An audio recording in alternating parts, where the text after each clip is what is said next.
self-confessed grants nerd, so I feel like I am among my people. Thank you for joining us today. We've had a great response to the event. In fact, it's a sellout.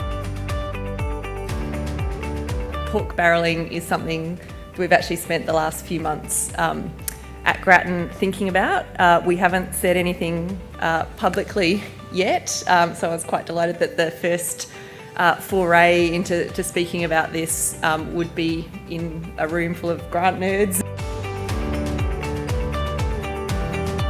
I think if we went to a world where we were setting our outcomes very clearly for grant programs, we were setting our selection criteria, we were only allocating based on those criteria, you're in a world where you're making the best use of public funds, where there's a sense of fairness. Well, this is my first time to the Grantmaking Intelligence Conference, and it's been a really wonderful opportunity to rub shoulders with other people that do what I do.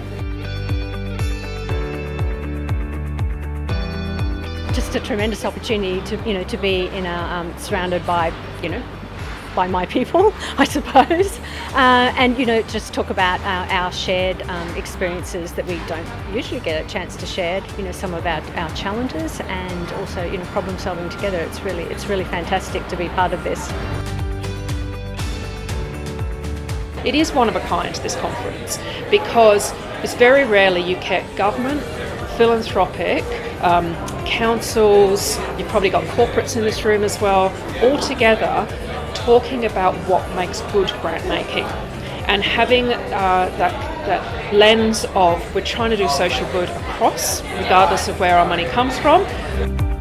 Come along, learn a bunch of stuff, make some connections with people that are going through similar challenges.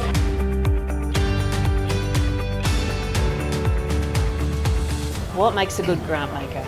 I think having a really clear sense of why you're giving grants. I think the feedback that you provide, whether they're successful or unsuccessful, is a really important thing. So I think it's about being present, being available, being really clear, and if they don't hit the mark, how you can help them to improve, because we want to see them again the next year.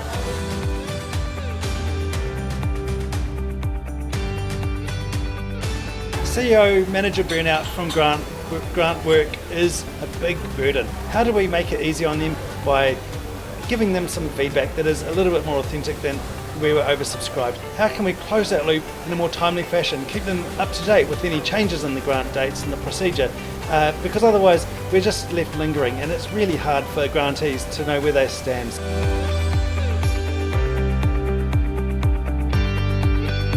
There's incredible benefits to applying a culturally diverse lens. I think that our processing in government grant making has become increasingly homogenous and rigid and formulaic, and we need to be better at adapting our processes to attract applications from the community that we serve.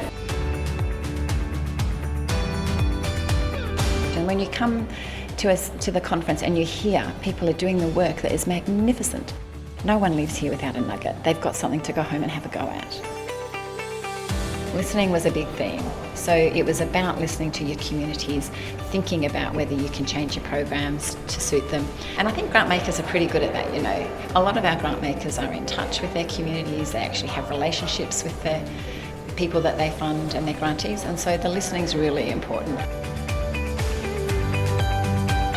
Such a breath of fresh air, considering we've been in COVID lockdown for such a long time, but to actually talk to other grants makers, to be re-inspired again, because I think as administrators or grants administration tends to kind of put you back into that hole of just getting grants out and processing grants. The conference really helps us to kind of step back, think about the strategic side of things, ways that we could be doing things better.